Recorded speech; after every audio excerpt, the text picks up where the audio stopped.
Punya mimpi buka usaha, tapi aduh modalnya nih, terasa mepet banget. Tenang, di bahasan kali ini kita bakal bongkar gimana caranya uang 10 juta rupiah itu bisa jadi tiket emas buat kesuksesan Anda. Yuk kita lihat bareng-bareng. Oke, 10 juta rupiah. Kelihatannya kecil banget ya buat mulai bisnis, bener nggak? Tapi dengerin deh, dengan strategi yang pas, angka ini tuh sebenarnya kunci. Kunci buat membuka pintu ke peluang yang nggak Anda bayangkan sebelumnya. Nah ini dia pertanyaan utamanya kan? Cukup nggak sih segitu? Ini cuma angan-angan aja, atau beneran bisa jadi kenyataan buat kita? Jawabannya jelas bisa. Apalagi sekarang di zaman serba digital ini, teknologi dan tren pasar itu benar-benar ngebuka banyak banget pintu buat bisnis yang biayanya rendah. Nah ini dia kekuatan utama kita. Oke, yuk kita mulai dari yang paling deket sama kita dan gak ada matinya. Apa itu? Kuliner. Peluang dari dapur Anda sendiri. Ingat ya, kuncinya bukan cuma soal rasa, tapi gimana cara kita menyajikannya dan apa yang bikin beda. Yang paling gampang deh, minuman kekinian. Pasti sering lihat kan antriannya di mana-mana, entah itu es coklat celup, teh tarik, atau apapun yang lagi viral. Nah, itu tuh pintu masuk yang pinter banget buat mulai. Coba kita percaya modalnya, buat booth yang bisa dipindah-pindah, jadi fleksibel, terus alat press atau sealer biar kemasannya kelihatan profesional, ini penting buat kepercayaan. Sama pastinya bahan baku buat stok awal, semuanya bisa dihitung, efisien banget. Masih dari dapur nih, ide kedua yang lagi naik daun banget, frozen food homemade. Coba deh pikirin, orang sekarang kan super sibuk, mereka butuh makanan praktis tapi tetap enak dan sehat. Nah, disitulah celahnya, disitulah peluangnya. Dan yang paling keren dari model ini tuh apa? Pinter banget! 1. Produknya tahan lama, jadi resiko rugi kecil. 2. Jualannya bisa dari rumah, lewat WhatsApp, lewat marketplace, fleksibel abis, dan biayanya minim banget. Oke, dari dapur, sekarang kita loncat ke dunia digital.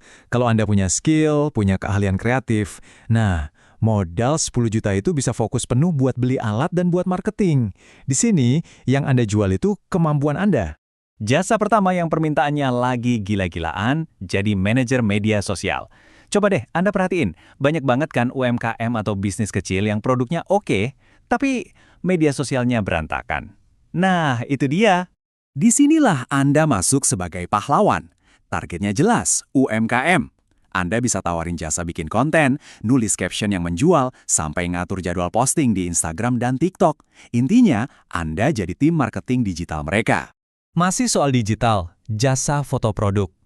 Gini deh, kalau jualan online, foto itu segalanya, visual itu rajanya. Foto yang bagus itu bisa jadi penentu produknya laku keras atau malah nggak dilihat sama sekali.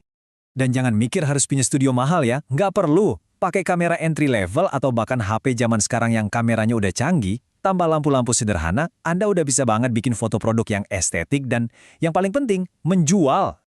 Oke, kategori ketiga. Ini adalah bisnis yang jadi solusi buat masalah sehari-hari. Kenapa ini menarik? Karena bisnis kayak gini tuh cenderung stabil. Kebutuhannya ya ada terus. Contohnya deh, laundry khusus sepatu dan tas. Kedengerannya spesifik ya, justru itu kekuatannya. Ini pasar niche yang untungnya gede. Kenapa? Karena orang tuh rela bayar lebih buat ngerawat sepatu atau tas kesayangan mereka. Dan kuncinya apa? Modalnya jauh lebih kecil daripada buka laundry baju biasa. Nggak perlu mesin cuci industri yang harganya puluhan juta. Investasi Anda cukup di rak, sikat-sikat khusus, sama cairan pembersih yang bagus. Ide lainnya jasa deep cleaning. Spesifiknya vakum tungau di kasur, sofa, sama karpet. Orang sekarang kan makin peduli sama kesehatan ya. Nah, jasa buat basmi tungau dan debu ini jadi relevan banget dan banyak yang cari. Investasi terbesarnya cuma satu alat, vakum khusus tungau, yang biasanya pakai teknologi hydrocleaning itu. Dan pasarnya, wah laku keras, apalagi di kota-kota besar. Di sana orang sibuk dan butuh banget solusi bersih-bersih yang tuntas. Oke, idenya udah banyak nih. Tapi ingat, ide sebagus apapun bisa ambiar kalau strateginya salah. Jadi bagian selanjutnya ini krusial banget. Ini soal gimana caranya melindungi modal 10 juta Anda biar nggak sia-sia. Ada 3 aturan main yang simple tapi efeknya luar biasa. 1. Mulai dari rumah. Titik, biar nggak pusing mikirin biaya sewa. 2. Fokus di satu produk atau jasa aja dulu. Jadi ahli di bidang itu, jangan jadi tukang apa aja. Ketiga, ini wajib hukumnya. Pisahin rekening pribadi sama rekening usaha. Dari hari pertama ya. Ujung-ujungnya, semua ide dan strategi yang kita bahas tadi itu intinya cuma dua, yaitu skalabilitas dan biaya operasional yang rendah. Maksudnya, bisnisnya harus bisa tumbuh jadi besar, tapi pengeluarannya tetap ditekan sekecil mungkin. Nah, itu dia resepnya. Jadi, dari semua yang udah kita obrolin, mulai dari peluang di dapur, skill digital, sampai jasa rumahan, pertanyaannya sekarang buat Anda, bukan buat saya. Ide mana yang bakal Anda eksekusi dan jadiin kenyataan?